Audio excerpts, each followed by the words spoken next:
This next update has been a lot of fun because I was actually able to join the guys at our restoration shop in Illinois for this one.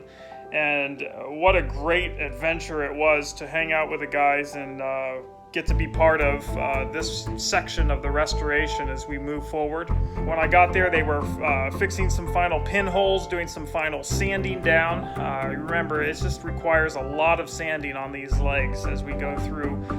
You sand and then you look at it and you realize that more sanding is needed. And so in addition to all the areas that they fixed, remember in our last update they were repairing all that fiberglass on the legs, so all the fiberglass and tiger hair that's added there needs to be all sanded down a few times and tested. And finally we get to a point where we need to put the guy in primer, because the primer really shows us everything that we need to see. It shows all the blemishes. Primer just brings out all the pinholes and all the areas that still need work. So even though a lot of that first coat of primer is going to get sanded again, we really need it to see like what areas need worked on. So we'll actually prime the legs standing this time, and he said that worked a lot better for him. It was a lot easier than doing it hanging. Weather's a big factor in this. It was a beautiful day when we were priming the legs here with the first coat of primer. So sometimes it's we don't have good weather and we really need to work inside. That's what the shop is for. It was also a lot of fun to have brought some items in. You guys have heard me talk about this American Giants Museum that we're working on.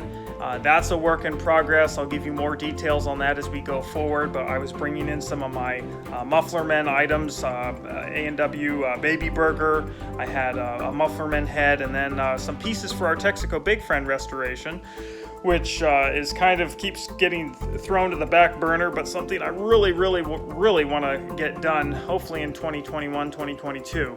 But I was able to bring in a new hat for that, and we actually threw it up on one of the Bunyan heads we have in the shop, and we thought that really looked cool, like a captain look. So maybe there's some ideas down the road with that. Once Will got most of the priming done, you could really start to see the areas that we needed to continue to work in. And we were going to start sanding on the torso, but Michael said, why don't we work on this, on the head problem? And the head problem is if you look at old pictures of this halfwit in Lake of the Ozarks, you see that the neck was mounted under the collar. So all Mufflermen had this very unique collar that has basically the head and the neck fit on top of the collar. There's like this groove that it rests in, right?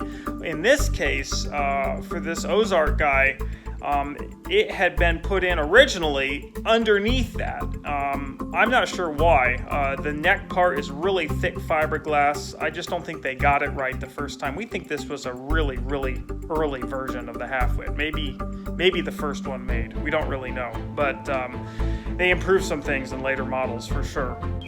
So it's never simple. There's always a challenge. Every one we do, we think, okay, this one's pretty straightforward, and they're never straightforward. This guy's neck is a huge issue. We've had a 20-minute discussion about what to do, and as you can see, it used to, all these years, it's been underneath the collar, like in a weird way. So we're gonna try to fix it. These guys are waiting. No patience.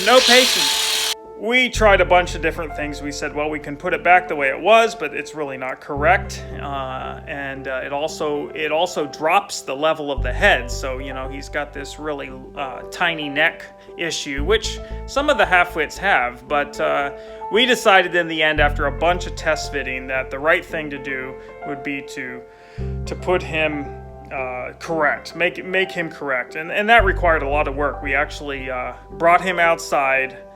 We bolted the head on temporarily using a big metal bar, and then we tipped him up outside next to the legs, which was kind of neat. And the whole idea was for us to get that head at the right angle. The first thing we wanted to do is we wanted to lock down that head in a position that looked right to us. Muffler men, they normally lean slightly forward when they're standing, and that head is always looking a little bit down. And so we wanted to make sure that he still looked like a classic muffler man, and we got that all right. There was a bunch of cutting of the neck pieces as we adjusted levels and the angle of the head, and we finally got it to where we felt it was correct.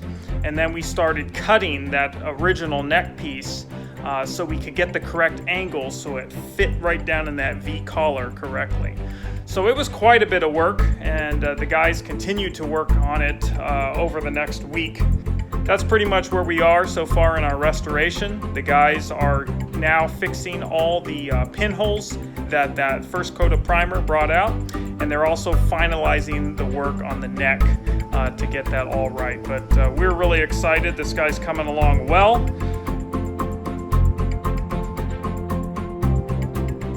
Next update, you'll see more of the work on the torso, and as we get into final stages of paint.